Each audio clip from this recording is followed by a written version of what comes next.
स्वागत है आपका all India anganwadi news channel में। दोस्तों आपको बता दूं, अगर आप सच्ची खबरें पाना चाहते हैं दोस्तों, आंगनबाड़ी की हो या अन्य कोई खबरें, तो दोस्तों यहां से चैनल को अपने सब्सक्राइब कर लें और अपनी नोटिफिकेशन बेल भी दोस्तों ऑन कर लें, ताकि आपको हर अपडेट।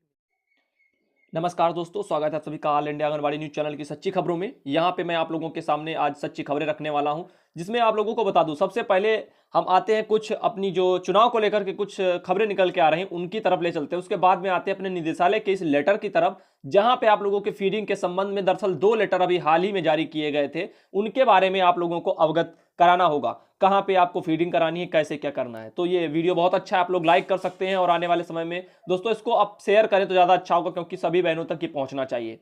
यहां पे मुजफ्फरनगर में बताया जा रहा है, सबनम की जगह सद्दाम द्वारा बुर्का पहनकर वोट डाला गया है। भाजपा प्रत्याशी संजीव वालियान ने की थी इसकी शिकायत और सामने आई है ये तस्वीर। तो भाजपा, ये शायद कांग्रेस वाले हों या किसी भी अन्य पार्टी के हो सकते हैं जो भाई ऐसा काम कर रहे थे। लेकिन मैं वही बात कहना चाहूंगा, आप पार्टियों को जो जिताने के लिए आप ऐसे काम करते हो, अब आपके लिए पार्टी क्या करेंगी।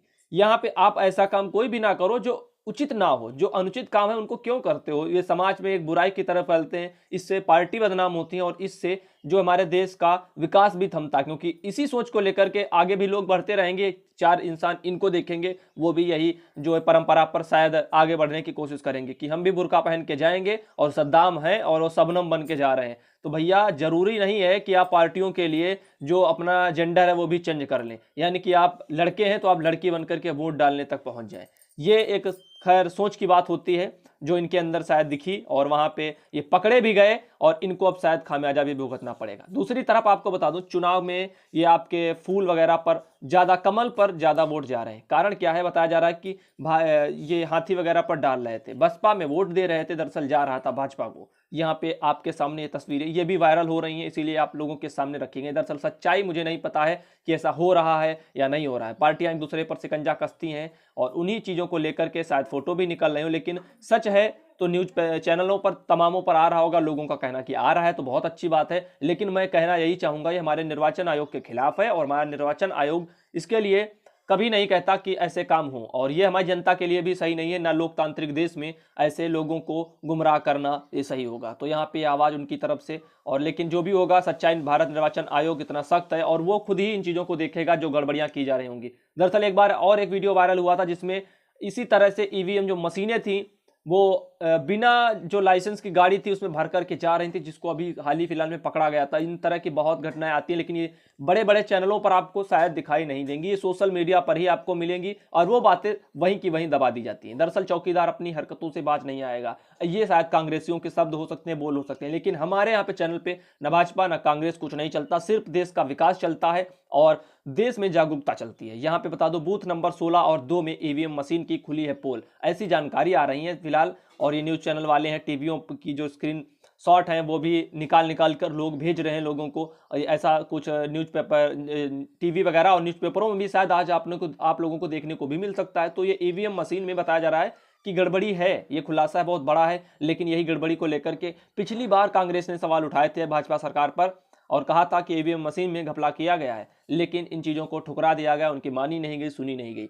और लोग ये भी चाह रहे थे कि जो बैलेट पेपर है उनसे चुनाव किए जाएं, जैसे कि हमेशा से आज तक किए जाते रहे।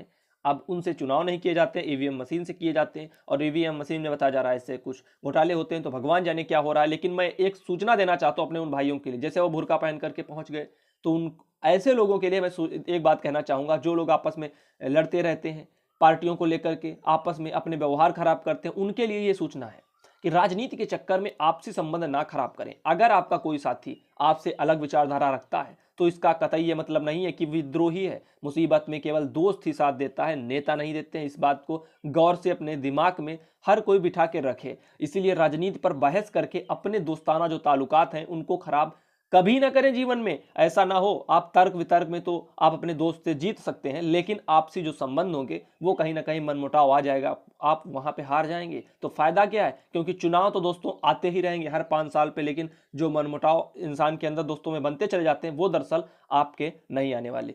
तो आइए आपको हम ले चलते हैं अपनी जो खबरें हैं, दरअसल आप लोगों को जैसे कि फीडिंग वगैरह को लेकर के। तो ये 4 तारीख का लेटर है, ये 3 तारीख का। दरअसल 3 तारीख में जो जारी किया गया था निदेशालय की तरफ से, निदेशालय बाल विकास एवं पुष्टाहार विभाग की तरफ से।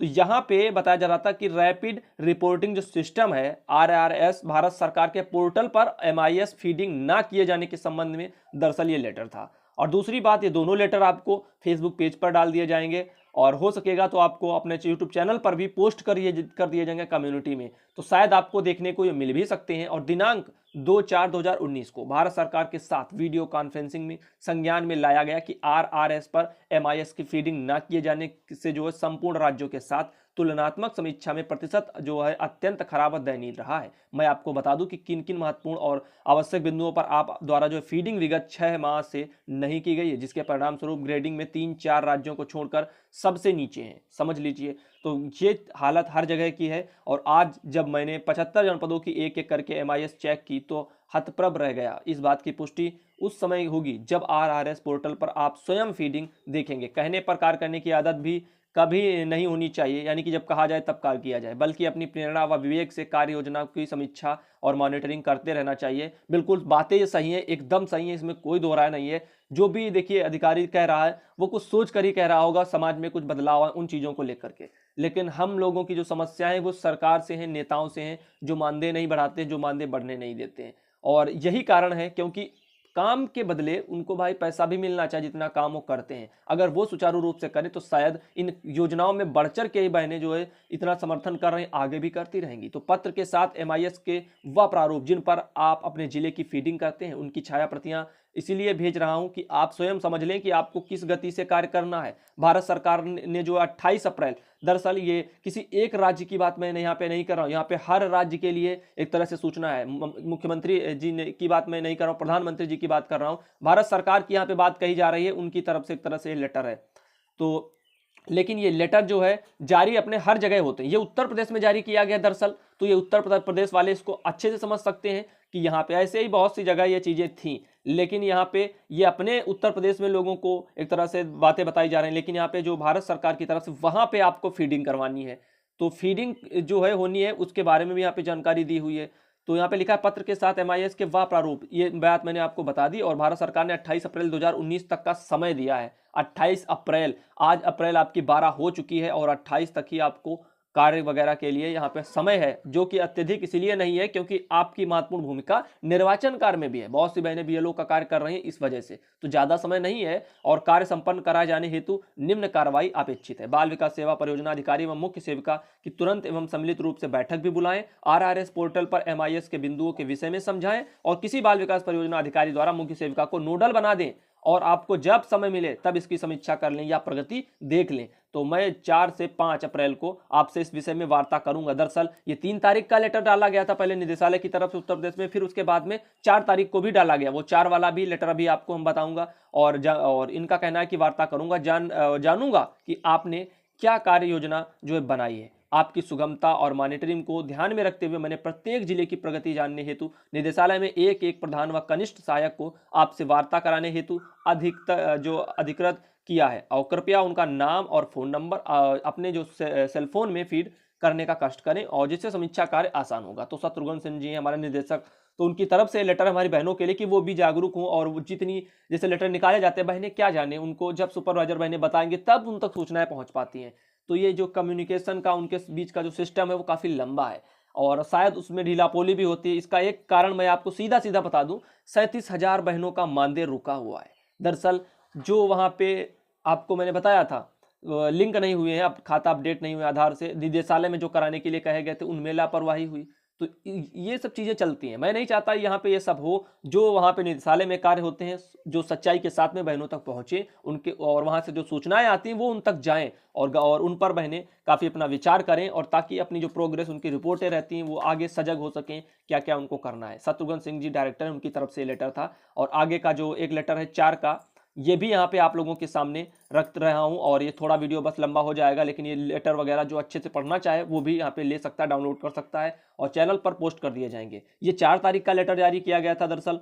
और भारत सरकार के पोर्टल वगैरह www जो ICDS और -WCD और .nic.in और इन वगैरह पर ये, और एवं एक और साइट दी हुई है www और SAG करके है SAG और -RRS और .nic.in पर ये डाटा फीड किए जाने के संबंध में। दरअसल ये 2 साइटें हैं, बताया जा रहा है इन पर डाटा फीड वगैरह किया जाना है, क्योंकि वो वाली साइट जो आपने देखी थी ICDS वगैरह कुछ करके थी, तो उस पर तो मेंटेनेंस चल रहा था या क्या थी पता नहीं, सरकार ने उनका क्या कहना उस पर कोई बात नहीं है, उस पर यही लिखा था ये साइट जो है मेंटेनेंस के लिए चल रही है, उसमें क्या हुआ कोई नहीं जान सकता है। और फिलहाल ये साइटें हैं, इन पर बताया जा रहा है भरना होगा, और ये 4 तारीख का लेटर है, और ये शत्रुघ्न सिंह जी हैं महानिदेशक, तो उनकी तरफ से है, तो शायद सच्ची खबरें आप लोगों तक पहुंच पाएं। इसमें क्या लिखा हुआ है आपको हम बताते हैं। कृपया निदेशालय पत्र संख्या वगैरह दी हुई है जो कुछ होती है, और जिसके साथ जो है भारत सरकार के पोर्टल जो रैपिड रिपोर्टिंग जो सिस्टम है RRS पर MIS फीडिंग जो के संबंध में निर्देश दिए गए थे, उक्त पोर्टल पर आज दिनांक 9/4/2019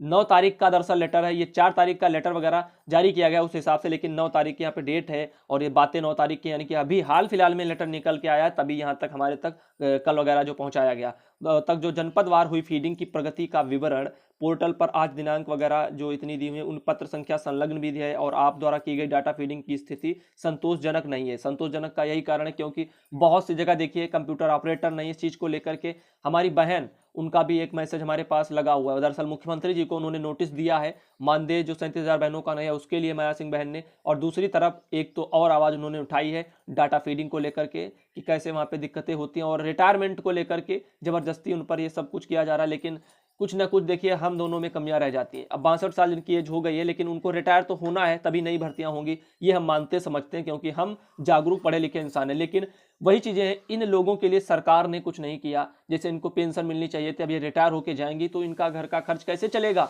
तो इनके लिए सरकार आगे भविष्य के लिए नहीं सोचा, वो उनकी गलती है। दरअसल वो हम गलत कह सकते हैं, वहां तक ये बात बिल्कुल जायज है। और यहाँ पे मैं कहना चाहूंगा, तो यहाँ पे और जिलों के नाम है कई जनपदों में, जैसे मुरादाबाद, सीतापुर, रायबरेली, कानपुर स्थित देहात, श्रावस्ती, बहुत से लिए हुए हैं। यहाँ पे 1 सप्ताह का समय व्यतीत हो जाने के पश्चात भी फीडिंग का कार्य शुरू नहीं किया गया, जो शासकीय कार्य के संपादन में शिथिलता एवं घोर लापरवाही का द्योतक है। तो यहाँ पे कुछ जिले हैं जिनके नाम यहाँ पे दिए हुए हैं, और वहां से ऐसे काम नहीं हो पाए हैं। तो दरअसल बता दूं, लाभार्थी की फीडिंग हेतु और बहुत सी समस्याएं ये भी आ रही हैं। साइट बंद थी, दूसरी तरफ जो कंप्यूटर ऑपरेटर के लिए पैसे सरकार ने भेजे, वहां से भेजे गए, यहाँ पे कोई व्यवस्था नहीं। ये कार्य बताया जा रहा था मुख्य सेविका का था, सुपरवाइजरों की जिम्मेदारी थी, और ये जिम्मेदारी वो अपनी नहीं निभाई, और ये आंगनबाड़ियों पर थोपी गई। यही सब ढीला पोली चलती रही, और मेरे ख्याल से इस चीज़ को लेकर के काफ़ी गंभीरता दिखाई जाए तो ज़्यादा अच्छा होगा। और बेवजह जो है इन चीज़ों को लेकर के सिर्फ आंगनबाड़ी अगर परेशान होंगी तो शायद संगठन भी परेशान होंगे। तो लाभार्थियों की फीडिंग हेतु जो www.icdsmis.in अभी बंद है, यही देख लीजिए, उस बात को लेकर भी यहाँ पे चर्चा की हुई है डाटा फीडिंग के बारे में। और इस पर जो किसी भी प्रकार की फीडिंग का कार्य नहीं किया जाना है लाभार्थियों के संबंध में। अब इस साइट के चक्कर में ही ना पड़े, जो मैंने पहली साइट आपको बताई वही साइट पर अब करनी है। तो ये पहली वाली साइट वो अभी बंद पड़ी हुई बताया जा रहा है, तो इस पर किसी भी प्रकार की फीडिंग का कार्य नहीं किया जाना है। लाभार्थी के संबंध में जो फीडिंग की जानी है वह भारत सरकार के पोर्टल, दरअसल यहाँ पे आप भारत सरकार के पोर्टल पर की जानी है, जो कुछ होगा वो वहीं पर होगा। www जो आपका ICDS और WCDNIC.in ये साइट है, इसको देख लीजिए अच्छे से। और चाहे आप मांग सकते हैं कमेंट करके, दरअसल कमेंट करने की जरूरत ही नहीं, यहाँ पे वीडियो आप रोक लीजिए और आराम से नोट कर लीजिए, या फिर चैनल कम्युनिटी में हम ये पोस्ट जरूर डाल लेंगे, आप लोगों के लिए बहुत जरूरी है। तो MPR एवं सभी प्रकार के जो भी चीजें हैं भरनी होंगी आपको, लाभार्थियों की संख्या 0 से 6 माह हो, या 6 माह से 3 वर्ष के बच्चे हों, या 3 वर्ष से 6 वर्ष के हों, या गर्भवती महिलाएं या धात्री, सब कुछ फीडिंग जितनी भी है वो सब कुछ इन्हीं 2 साइट, एक ये साइट है और दूसरी ये, दोनों साइटों पर करनी है। और 11 से 14 वर्ष की जो किशोरी बालिकाओं के संबंधित लाभार्थियों का डाटा फीड किया जाना है। ये सब चीज़ें जितनी भी हैं इनको अच्छे से आप वहाँ पे पढ़ पाएंगे, वीडियो लंबा ना हो। और यहाँ पे अच्छी बातें दी हुई हैं, दरअसल एक अच्छा मैसेज आया है हमारी बहनों के लिए। लेकिन हम यही कहना चाहेंगे इन चीज़ों को लेकर के, मुख्य सेविकाओं का काम था फीडिंग का, लेकिन वहाँ पे जो अनियमितताएं बढ़ती गई, बहनों का संगठनों का यही कहना है, लेकिन वो शायद नहीं करनी चाहिए थी, तो अभी तक डाटा फीडिंग हो गई होती। जहाँ पे सुपरवाइजर बहनें अच्छी हैं और अपना कार्य सही से कर रही हैं, तो वहां की ये चीजें दिक्कतें देखने को नहीं मिली हैं। जहां पे ढीला पोली की गई वहीं का ये हाल है। तो मैं ये वीडियो आप लोगों के लिए बहुत अच्छा मेरे ख्याल से हो रहा होगा, क्योंकि आपको आज डाटा फीडिंग के बारे में जानकारी मिली होगी। दरअसल आएंगे आप लोगों को अगले वीडियो में, जो रिटायरमेंट की एज है उस पर हमारी बहन का क्या कहना है, उनका क्या कहना है। मुख्यमंत्री जी को लेटर भी दिया गया, और कल आप लोगों के बकाया भुगतान को लेकर भी लेटर दिया गया। तो दरअसल मिलेंगे आपको अगले वीडियो में अगली बड़ी खबरों के साथ।